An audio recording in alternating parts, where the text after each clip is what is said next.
Simula nitong Martes, June 24, 2025 ay pinatutupad na ang dagdag presyo na 2 pesos and 60 centavos sa kada litro ng diesel, 1 peso and 75 centavos sa gasoline at 2 pesos and 40 centavos sa kerosene. Habang sa araw ng Huwebes, June 26, 2025, isusunod ang karagdagang taas sa singil sa mga produktong petrolyo.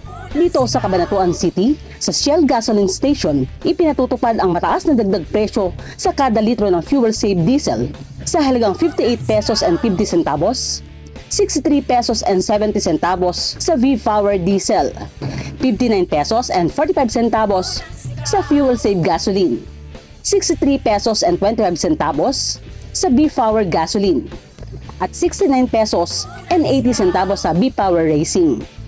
Sa Petron Gasoline Station, mas mababa dahil pumapatak lang sa 54 pesos and 10 centavos ang kada litro ng diesel, 56 pesos and 10 centavos sa turbo diesel, 54 pesos and 90 centavos sa extra advance, at 55 pesos and 90 centavos naman sa XCS.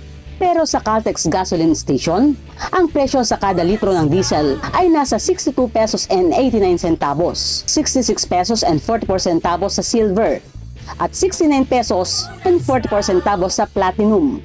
Ang tricycle driver na katulad ni Rodel Aguilar ay tinatanggap na lamang ang patuloy na pagtaas ng presyo ng gasolina. Wala naman po tayong magagawa rin sa pagtaas na yon. Kasi ang dahilan po nila, yung gera nga po sa ibang bansa. Wala na po tayong magagawa talaga doon, kundi tanggapin na lang. Ngunit hindi naman raw sila makapagtaas ng pamasahe dahil magagalit na ang mga mananakay. Lalo pa dito sa Cabanatuan ay wala pa rin itinatakdang tamang presyo ng pamasahe. Kasi mahirap naman po yung kami lang ang magtataas. Eh paano po kung ireklamo kami, di mas lalo pong napasama yung hanap buhay namin. Kaya masasabi ko po dyan, nasa mga nanunungkulan kung itataas nila o hindi yung pamasahe. Dahil mataas nga po yung gasolina. Malaki po talaga ang kabawasan. Kasi hindi naman po pare-parehas nga ang mananakay. Meron pong mananakay talaga na hindi naman din po nila naiintindihan yun sa amin. Kahit po sabihin natin na mataas ang gasolina, kung ano po yung alam nilang pamasahe, yun lang din po ang babayad nila.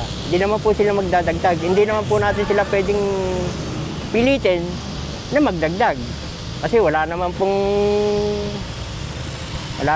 tarifa na may papakita na talagang kailangan magtaas.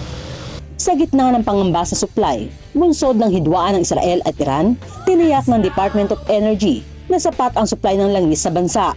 Inilahad ni Attorney Rino Abad, Director ng Department of Energy, Oil Industry Management Bureau, sa panaya ng GMA Unang Balita na pag-uusapan anya ng DOE, Department of Transportation at Department of Agriculture ang status ng implementasyon ng subsidy program ng gobyerno. Mayroon kasi anya sa General Appropriation Act of 2025 na nakalaan na budget na 2.5 billion pesos na pondo para sa mga public transport at ang mga beneficiary dito ay mga public utility vehicle. Pag-uusapan dito anya kung naumpisahan na ang pamamahagi ng subsidiya at kung anong level na. Kasama si Jerome Tiquia at Jeremy Ramos, Elsa Navallo, para sa Balitang Unang Sigaw.